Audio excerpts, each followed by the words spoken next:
Welcome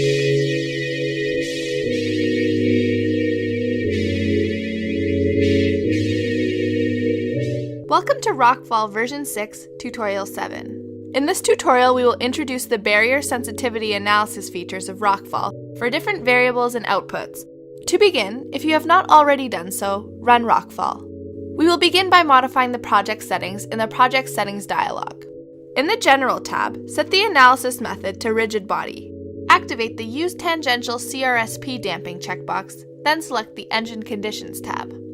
Change the maximum steps per rock to 10,000 steps. Leave all other parameters at their default values, then click OK to close the dialog. We will now create the slope for our model. Select Slope and edit coordinates. Enter slope coordinates as follows.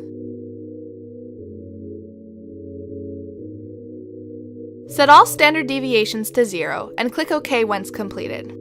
Press the F2 key to zoom and center the slope in the view.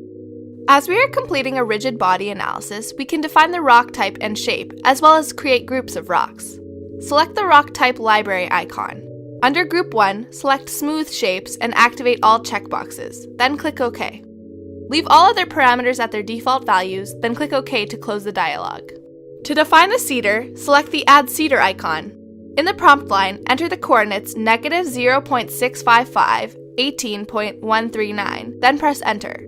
Set the number of rocks to 100 and select Group 1. Set the horizontal velocity to 1 meter per second, then click OK. We will now define and assign a material to the slope. Select the Slope Material Library icon. Click the plus sign to add a new material and assign its properties as follows. Set the material name to Slope Material. Set the normal restitution to 0.55 and the tangential restitution to 0.85. Set the dynamic friction to 0.5 and the rolling friction to 0.2. Leave all other parameters at their default values and click OK. Select the Assign Materials icon and assign Slope Material to the whole slope.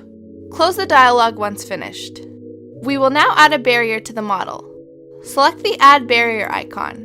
In the prompt line, set the first coordinates to 12.67, 4.67, then Enter. Then enter the second coordinates 13.10, 7.13, then Enter. Change the name to Barrier Fence. As we are completing a barrier sensitivity analysis in this tutorial, activate the Sensitivity Analysis checkbox. Select Sensitivity Analysis.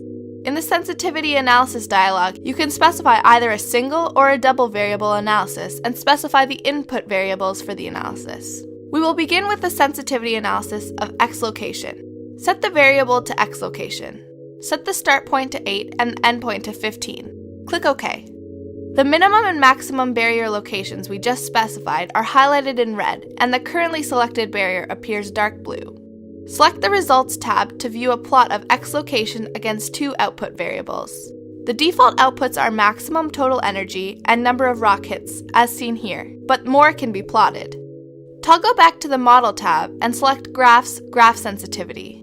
You can select any number of variables to plot, but for this tutorial, select max total energy, mean total energy, number of rock hits, and number of rocks passed. Click Plot. Tile the windows so that they are side by side. Results can be obtained for any individual analysis run by double-clicking on either a point on a sensitivity plot or a barrier location on the model. Double-click on successive barrier locations. Notice how the rock paths are updated to correspond with the selected barrier. We will now demonstrate a double variable sensitivity analysis for height and inclination. First, close the sensitivity plot so only the slope model view is visible. Select the Design mode from the toolbar. Right-click on the current barrier and select Barrier Sensitivity. Choose Double Variable Analysis and enter height and inclination as the variables. Enter the ranges as follows. Once completed, click OK. The barrier display now indicates the range of inclination and height values we just specified. Select Results. A 3D plot is automatically generated with the default output variable of max total energy. To change the output variable, close the plot and select Graph, Graph Sensitivity. Choose Number of rock hits as the output variable and select Plot. Tile the windows. View rock path results corresponding to specific input variable combinations by clicking on either the barriers in the model or points in the 3D plot. Double variable analysis can be completed for any combination of data for x location, height, inclination, or capacity. Many plots can be generated for a wide array of output variables, which can be explored using the methods shown here. This concludes the barrier sensitivity analysis tutorial. Click here for more details or here for more tutorials.